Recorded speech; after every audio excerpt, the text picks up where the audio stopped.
Bonjour à tous! Aujourd'hui, je voulais faire une petite vidéo, en fait, pour parler du retour aux activités normales, au déconfinement, puis par rapport à l'attitude qu'on pourrait avoir pour faciliter les choses, puis que ça soit positif, que ça soit un événement qui, tu sais, une reprise qui est positive. Parce que j'ai beaucoup de gens avec qui je travaille qui ont soit des déficiences, qui sont en situation de handicap ou qui sont en mobilité réduite, mais aussi je travaille avec des gens qui ont des blessures sportives, des travailleurs. Puis il y en a beaucoup, en fait, le discours que j'entends beaucoup, c'est beaucoup qui s'en veulent d'avoir fait moins de choses pendant la pandémie. Il y en a qui ont pris du poids, qui ont perdu de la force, qui ont perdu de la motivation. Puis sachez que c'est normal. On a vécu vraiment quelque chose de d'anormal, hein, qui a chamboulé toutes nos vies. Il y en a qui ont perdu leur emploi.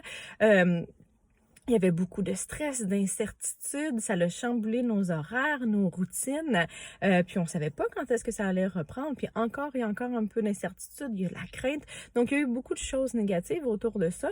Puis quand ces choses-là arrivent, là, c'est normal qu'on ait moins de motivation, qu'on prenne un peu moins soin de nous. Tu sais, l'idéal, c'est de tout le temps prendre soin de nous, mais des fois dans la vie, là, il y a des événements qui arrivent puis que c'est difficile, que ça devient overwhelming, là, envahissant, puis on met notre énergie ailleurs, puis il faut pas s'en vouloir de ça.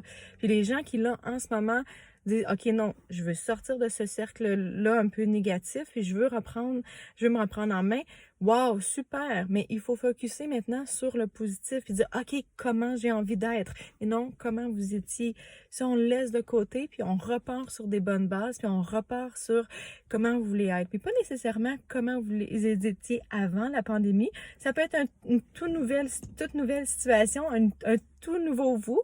Ça peut être mieux, ça peut être moins. Peut-être qu'il y en a qui se sont rendus compte aussi qu'ils en faisaient peut-être trop avant la pandémie puis qu'ils veulent pas retourner à ce niveau-là de stress ou d'activité. Puis c'est correct de prendre ce temps de réflexion-là là, quand on est encore un petit peu en changement, puis de se demander comment on veut que notre vie aille dans notre routine, comment nous on veut sentir, combien d'activités physiques on a besoin. C'est sûr qu'on essaie de suivre les recommandations.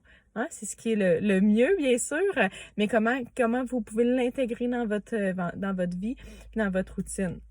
Donc, soyez indulgents avec vous, là, c'est le message que je veux vous dire aujourd'hui. Soyez indulgents avec vous, puis focuser sur le positif, puis sur qu'est-ce qu'on peut changer en ce moment, puis qu'on peut améliorer, puis comment vous voulez être, non sur...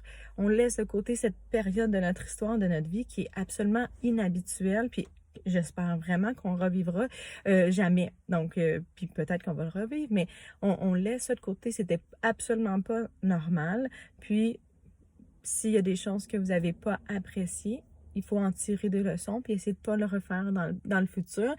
Puis, focuser sur l'avenir, les belles choses qui s'en viennent. J'espère que je vous souhaite plein de belles choses, puis de réussir vos objectifs que vous allez vous mettre. D'ailleurs, on s'est mis un défi du 1er juin au 1er septembre. Si vous n'êtes pas mis un défi, c'est peut-être un bon moment, une belle façon de voir, bien, qu'est-ce que vous voudriez changer, qui est positif, bien sûr, puis que vous voudriez atteindre, être capable de faire au 1er septembre, puis mettre des petites choses en place graduellement pour essayer d'atteindre ces objectifs-là. C'est ça, c'était mon petit message d'aujourd'hui. Donc, j'espère que ça résonne avec vous. Puis, vous pouvez m'écrire si vous voulez des petits trucs pour gérer vos activités, pour peut-être vous motiver, trouver des activités aussi pour atteindre vos buts. Ça va me faire plaisir de vous répondre et de vous donner des petits trucs. Donc sur ce, je vous souhaite une excellente journée. J'espère que vous allez bien tout le monde. À bientôt. Bye!